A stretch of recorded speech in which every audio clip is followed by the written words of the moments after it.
Hello বন্ধুরা, আসসালামু আলাইকুম। সবাই কেমন আছেন? আশা করি সবাই ভালো আছেন। আলহামদুলিল্লাহ, আমিও ভালো আছি। চলেন আমাদের এখানকার বুনো কচু রান্না করে দেখাবো আপনাদেরকে। এখানে বুনো কচুগুলি সিদ্ধ করে ভালো করে ধুয়ে পরিষ্কার করে বিনে নিয়েছি। চলেন এখানে আমি মশলা রেডি করে নেব। মশলাতে দেবো লবণ, হলুদ, জিরে বাটা, আদা বাটা, রসুন বাটা, ধনিয়া গুঁড়ো, জিরের গুঁড়ো। এখানে আমি জল দিয়ে মিক্স করে নেব। মিক্স করে নেওয়ার পর আমি হয়ে দিয়ে দেবো পেঁয়াজ কুচি, রসুন কুচি, পরিমাণ মতো সর্ষের তেল। ভালো করে মতো লেড়ে বাদামি করে ভেজে নিয়ে আমি এইখানে মশলাটাকে দিয়ে দেবো। একটু মশলাটাকে কষে তারপর আমি বুনো কচুগুলিকে একটু থেতো করে নিয়েছিলাম। বুনো কচুগুলি এবার আমি দিয়ে ভালো করে কষে নেব। এই বুনো কচু খেতে খুব সুন্দর লাগে না, বিশেষ করে আপনারা একবার রান্না করে দেখবেন, খুব সুন্দর লাগে খেতে, অসাধারণ।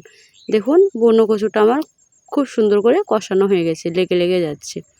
এখানে আমার বুনো কচুটা কষানো হয়ে গেছে। পরিমাণ মতন গরম জল দিয়ে দেবো। পরিমাণ মতন গরম জল দিয়ে দিয়েছি। এখানটাতে আমি ভালো করে মিক্স করে নেব জলের সাথে। এখানে আমি ঘুটনি ব্যবহার করেছি। দেখুন আমার কত সুন্দর করে ম্যাশ করা হয়ে গেছে। এবার আমি ফুটতে দেব।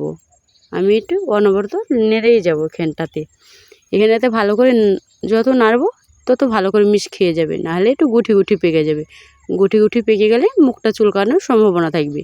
এটা বুনো কচু, কিন্তু বুনো কচু হলেও এভাবে যদি ফুটে রান্না করে একটু মুখ ধরে না। আমাদের তো একদম ধরেছিল না, খুব সুন্দর লাগে খেতে। আপনারা না বিশেষ করে এভাবে ফুটে রান্না করবেন। দেখুন আমার এখানে রান্নাটা কমপ্লিট হয়ে গেছে, কতটুকু হয়ে গেছে আর কতটা দূর হয়ে গেছে। আমি এখানে জিরের গুঁড়ো দিয়ে আর একটুক্ষণ এখানটাতে আমি নেমে নেব।